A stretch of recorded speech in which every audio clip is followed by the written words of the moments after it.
Oke, selamat siang semua.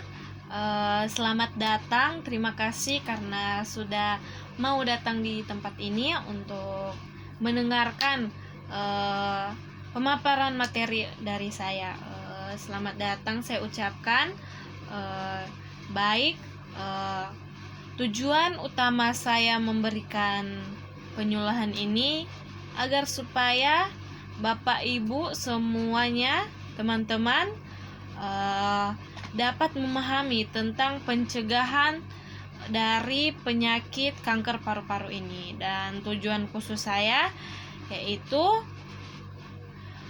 agar supaya teman-teman atau Bapak Ibu sekalian bisa mengerti apa itu definisi dari penyakit CA paru, apa penyebab dari penyakit CA paru, apa tanda dan gejala dari penyakit kanker paru-paru, dan bagaimana pencegahan dari penyakit ini. Dan waktu penyampaian atau pemaparan materi saya sekitar 40 menit ke depan, dan mohon supaya teman-teman sekalian dapat memperhatikan dan supaya materi yang saya sampaikan dapat berguna untuk kakak-kakak, teman-teman sekalian. Saya ucapkan terima kasih. Baik, selanjutnya kita akan masuk kepada materi yang akan saya paparkan.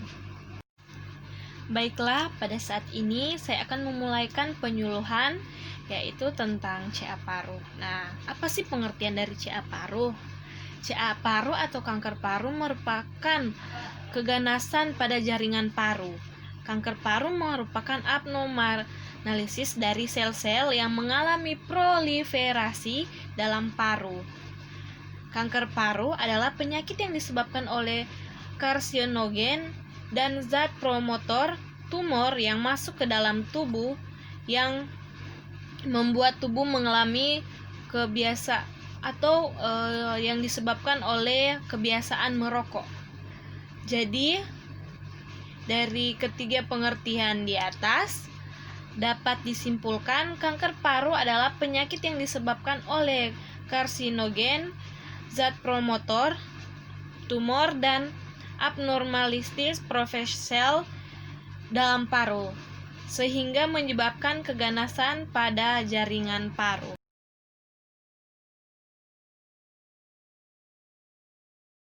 Nah, selanjutnya adalah penyebabnya. Apa sih penyebab dari CA paru ini, atau apa sih penyebab dari kanker paru ini?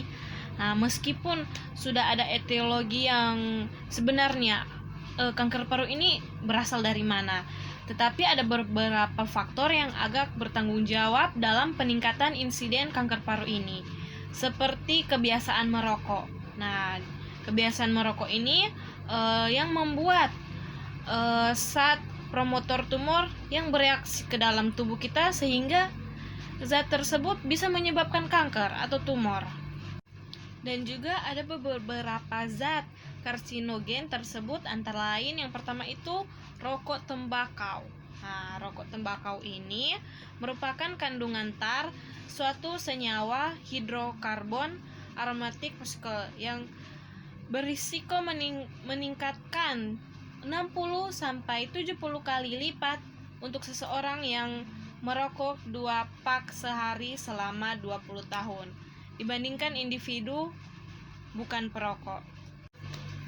Jadi, tidak diragukan lagi, merokok merupakan faktor utama yang menyebabkan kanker. Nah, suatu hubungan statis yang definitif telah ditegakkan antara perokok berat atau lebih dari 20 batang sehari.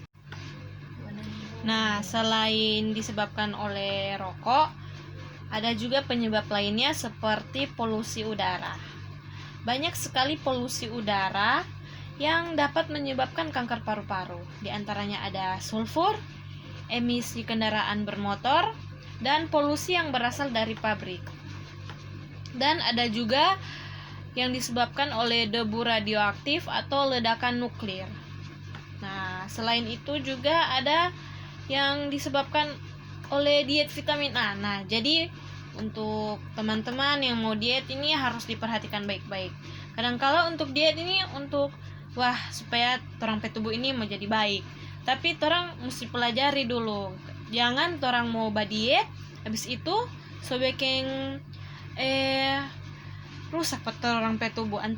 Misalnya ini kalau torang badiet kong sabantar kekurangan vitamin A, akhirnya dapat menyebabkan penyakit kanker paru-paru. Nah, selain juga tentang kekurangannya vitamin A, yang paling banyak didapati itu karena genetik atau keturunan.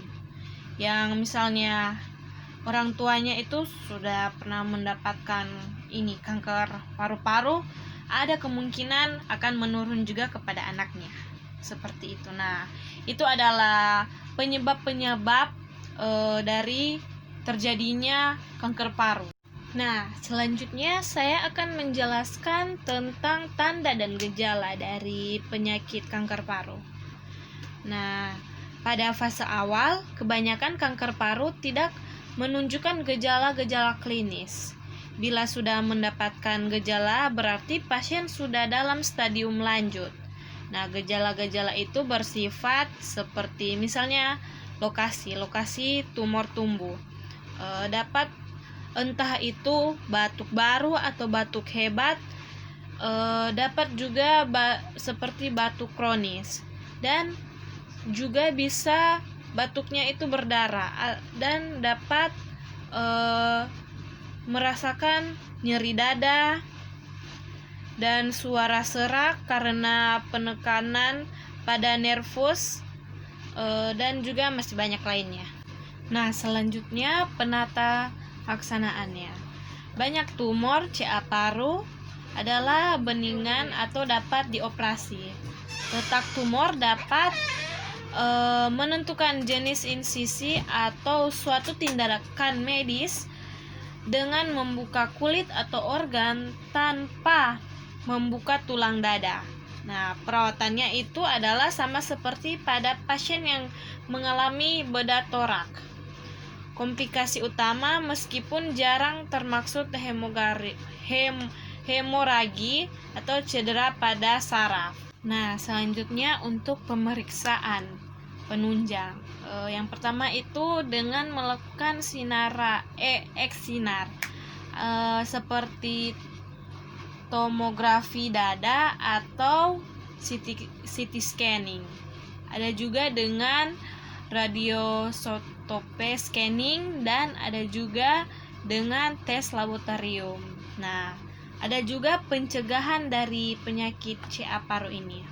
Jadi bagi seseorang yang tidak didiagnosa mengalami penyakit ini, sebaiknya waspada karena penyakit ini bisa menyerang siapa saja dan kapan saja. Dan sebaiknya Anda melakukan beberapa langkah untuk mengantisipasi dan mencegah terjadinya. Dengan cara itu, yang pertama sudah pasti jangan merokok. Karena jika Anda seorang perokok, maka lebih baik hentikan kebiasaan buruk Anda. Karena apa? Karena 80% penyebab kanker paru adalah rokok.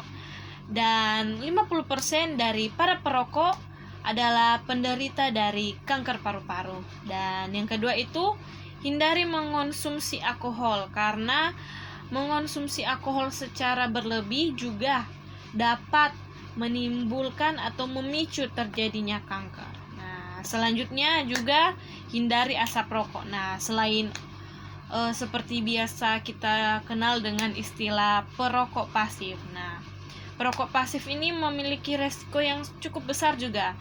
Untuk itu lebih baik hindari tempat-tempat umum yang kadangkala orang-orang barokok terus DP asap tak kena patorang. Jadi kalau misalnya di tempat umum, ya saya sarankan Anda menggunakan masker saja. Dan selanjutnya ada juga seperti terpapar oleh zat-zat kimia yang berbahaya dan zat-zat radioaktif. Dan hindari juga makanan-makanan yang mengandung karsinogenik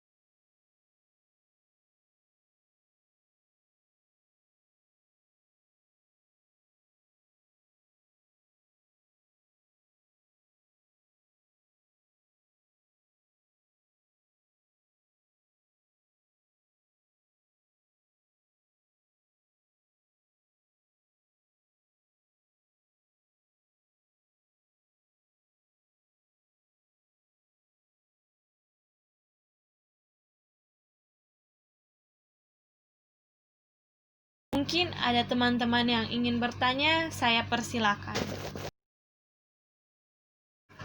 Terima kasih atas kesempatannya. Ibu, saya mau bertanya, apakah kanker paru sulit untuk didiagnosa? Baik, terima kasih atas pertanyaannya. Menurut informasi yang saya dapatkan, paru-paru manusia luas, hingga tumor ukuran seperti bola pingpong terkadang tak terdeteksi. Gejalanya semisal sesak nafas muncul biasanya jika ada kondisi lebih lanjut, sampai misalnya munculnya cairan pada paru. Dan sepertinya kalau tidak salah 80% pasien yang datang ke rumah sakit itu dengan diagnosa kanker paru sudah di stadium lanjut atau sudah pada stadium 4 karena sulitnya mendeteksi atau mengetahui bahwa seseorang tersebut telah mengalami kanker paru. Nah, bagaimana? Apakah jawabannya sudah jelas? Oke, baik.